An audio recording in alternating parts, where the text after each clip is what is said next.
আসসালামু আলাইকুম। আজকে আমি লোভনীয় পেঁয়াজ পোড়া ভর্তা শেয়ার করব। পেঁয়াজ পোড়া ভর্তা আমি করিনি, পেঁয়াজ পোড়া ভর্তা করেছেন আমার বর, আমার বাসার কর্তা। তো গতকাল দুপুরে করেছিলেন, তো আমি ভিডিও ক্লিপ নিয়ে রেখেছিলাম। এখানে আমি গরুর বট ভুনা করেছিলাম, মোটা গরুর বট। সবসময় আমি বাসায় ভুনা করি। আমি শসা কেটে খাচ্ছি, তারপর বাচ্চাদের জন্য এই ফ্রেঞ্চ ফ্রাইটা করে নিলাম বাসায়।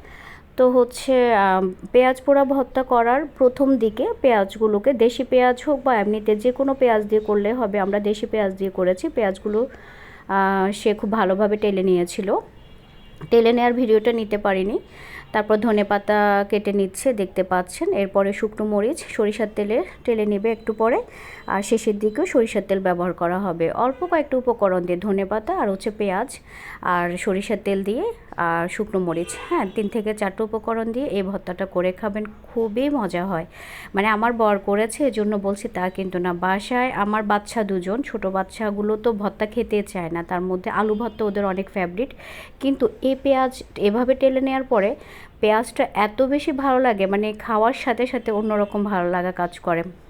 পেঁয়াজটা একদম তুলতুলে নরম ভেতরে, আর এই পেঁয়াজটা মাখিয়ে নিলে আপনার ভর্তাটা রেডি হয়ে যাবে।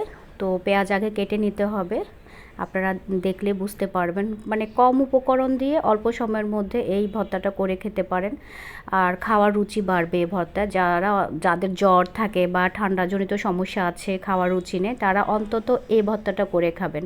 এখানে আবার চাইলে পেঁয়াজের পরিবর্তে রসুন টেলেও এই ভর্তাটা করতে পারবেন, একেবারে কম সময় লাগে। শুধু শুরুতে পেঁয়াজ টেলে নেবেন, মরিচ টেলে নেবেন, সরিষার তেলে কিংবা সয়াবিন তেলেও সরিষার তেলে টেলে নিয়েছিল, আর লাস্টের দিকে একটু সরিষার তেল ব্যবহার করবেন। That's it. এই ভর্তা খেলে বুঝতে পারবেন আমার কথা আসলে সত্যি কি মিথ্যা। আমার বাচ্চারা দুজন খেয়েছে দেখে আমি পুরাই অবাক হয়েছি। ওরা বলল, মাম্মি এতটাই টেস্ট হয়েছে, পেঁয়াজগুলো এত বেশি ভালো লাগে টেলে নেওয়ার কারণে, ভেতরে নরম তুলতুলে, তো খেতে অনেক বেশি ভালো লাগে আর কি। তো আপনারা করে খাবেন। এই ভর্তার রেসিপি আপনাদের সাথে শেয়ার করলাম, আপনাদের হয়তো কোনো না কোনোভাবে কাজে আসবে। এছাড়া আমার তো ভিডিও দিতেই হবে, তো যার কারণে গতকাল দুপুরে আমি ভর্তার ভিডিও ক্লিপ নিয়ে রেখেছিলাম। আর আমার বর যখনই সময় পায়, প্রায় সময়ে বাসায় সবার জন্যে টুকটাক নাস্তা প্লাস রান্না আইটেমগুলো মানে করার ট্রাই করে, আর প্রত্যেকটা রান্না অনেক বেশি লোভনীয় হয়, আমার থেকে বেশি মজা হয়। তো আপনাদের যদি রেসিপি ভালো লেগে থাকে একদিন করে খাবেন রসুন কিংবা পেঁয়াজ দিয়ে।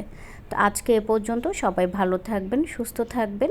আসসালামু আলাইকুম, আল্লাহ হাফেজ।